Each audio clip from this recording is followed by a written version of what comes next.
Maka malaikat tadi yang sedang menyamar kemudian berkata, kalau begitu tunjukkan tanda-tandanya. Nah, tanda inilah yang mengantarkan kita untuk paham kira-kira kita itu hidup di era seperti apa, dalam keadaan apa kita hidup, dan seperti apa kita menyikapinya supaya tidak tersesat.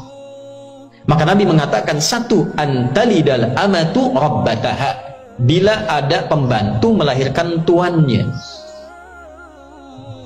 Banyak orang dulu memahami berbeda-beda setiap zaman.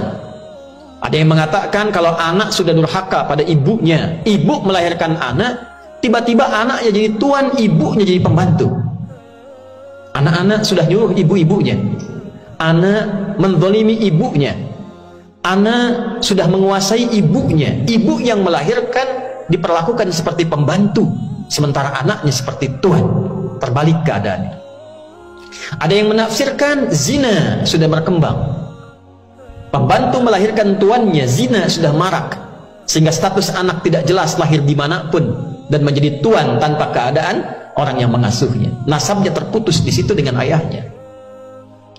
Ada juga kemudian pendekatan-pendekatan kekinian kita dapatkan. Pembantu menjadi tuan, ditafsirkan dalam dunia ilmu, murid sudah seperti guru. Ada masa-masa di mana murid itu melebihi guru. Belum bisa lancar baca Quran pun sudah memberikan fatwa. Baru belajar terjemah sudah menghukumi orang. Baru berhijrah sudah memvonis. Bahkan yang paling bahaya, tidak berkompeten di bidangnya sudah komentar. Kuliah jurusan umum, belajar agama tidak tahu mendalam, tapi tiba-tiba sudah berkomentar masalah pengetahuan dan seperti memberikan fatwa. Nah, era itu akan terjadi. Dan puncaknya kalau kita bandingkan detail tafsir di hadis lain, misal dalam kitab yang sama, Sahih Muslim nomor hadis 2673, di Al-Bukhari nomor hadis ke-100, rawinya anaknya Umar bin Khattab, ya. Atau ada yang mengatakan satu riwayat lain Abdullah bin Amr bin As. Jadi ada Abdullah bin Umar bin Khattab, ada Abdullah bin Amr bin As. Yang tadi Umar bin Khattab, yang ini Abdullah bin Amr, anak sahabatnya Umar bin Khattab, Abdullah bin Amr ibn As. Beliau menyampaikan dari Nabi sallallahu alaihi wasallam, "Innallaha la yaqbidul ilma intiza'an yantazi'uhu minal ibad, walakin yaqbidul ilma biqabdil ulama. Hatta idza lam yubqi 'alima ittakhadha an-nasu ru'usan juhala, fasu'ilu fa'aftau fadallu adallu." Hadis sahih. Kata Abdullah bin Amr ibn al-As radhiyallahu ta'ala anhuma mengatakan dari Nabi sallallahu alaihi wasallam, Allah itu tidak akan mengambil ilmu langsung ilmunya diambil dari seorang hamba. Jadi ada satu masa keadaan itu akan berbeda. Pemilik-pemilik ilmu itu mulai sedikit. Ahli ilmu, ulama, pakar di bidangnya mulai sedikit. Tapi Allah nggak ngambil ilmunya langsung. Bukan tafsirnya diambil sehingga tidak ada tafsir lagi. Bukan hadisnya diambil sehingga tidak ada hadis lagi. Tidak. Walakin yaqbidul ilma biqabdil ulama. Tapi ulamanya mulai wafat satu-satu. Pakar tafsir meninggal. Pakar hadis meninggal. Pakar fikih meninggal.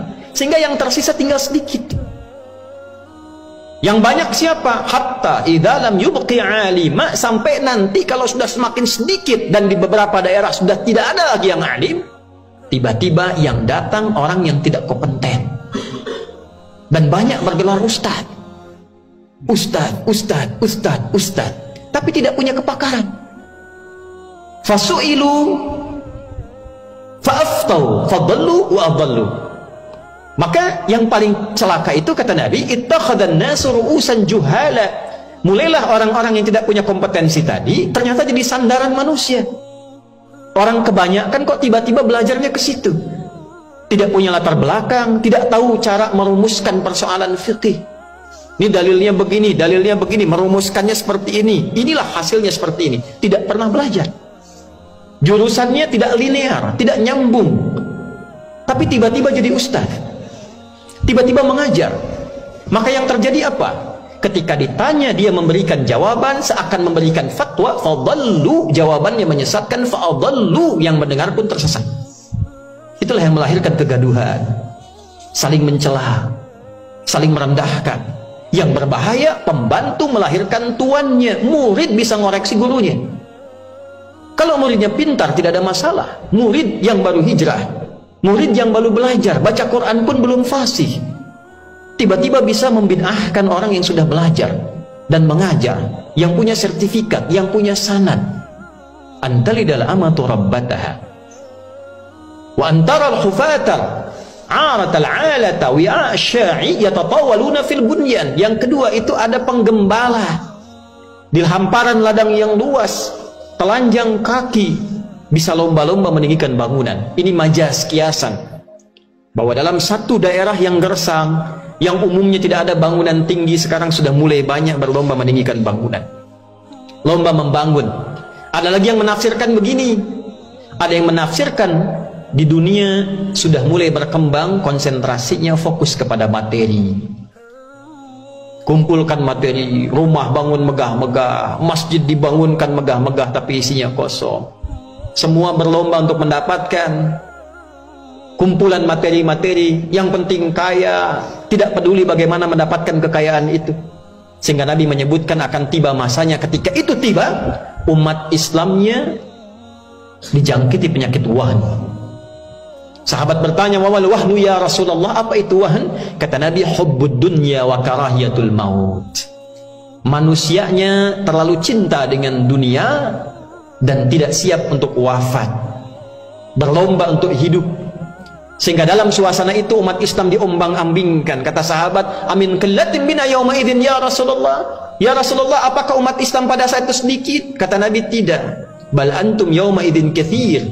Atau kama qala, "Walakinnakum ghutha'un ka ghutha'is sail." Ka ghutha'is sail. Tapi kalian itu seperti buih di lautan, diombang-ambingkan. Ya, diombang-ambingkan sehingga mudah sekali dipecah, diadu domba.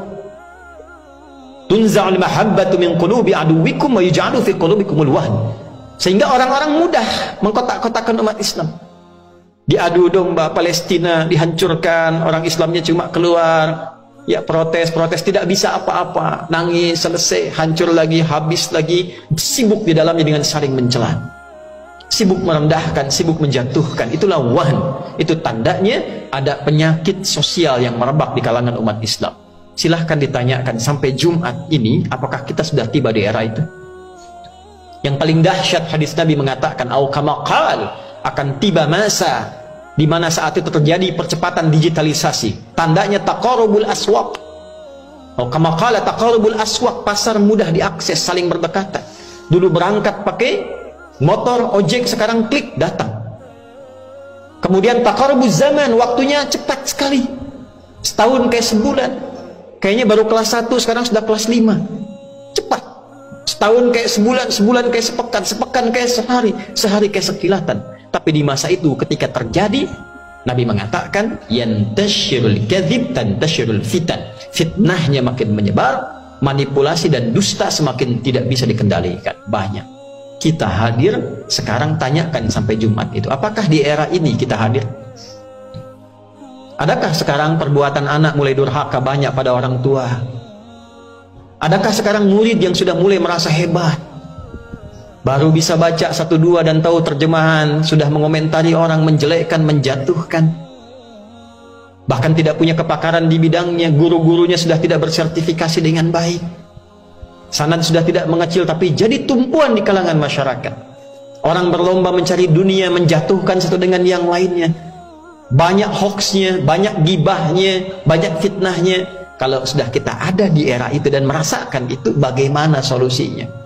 Kembali ke hadis awal, perkuat Islam kita. Perkuat Islam kita. Karena hadisnya mengatakan Islam, iman, ihsan. Satu paket itu.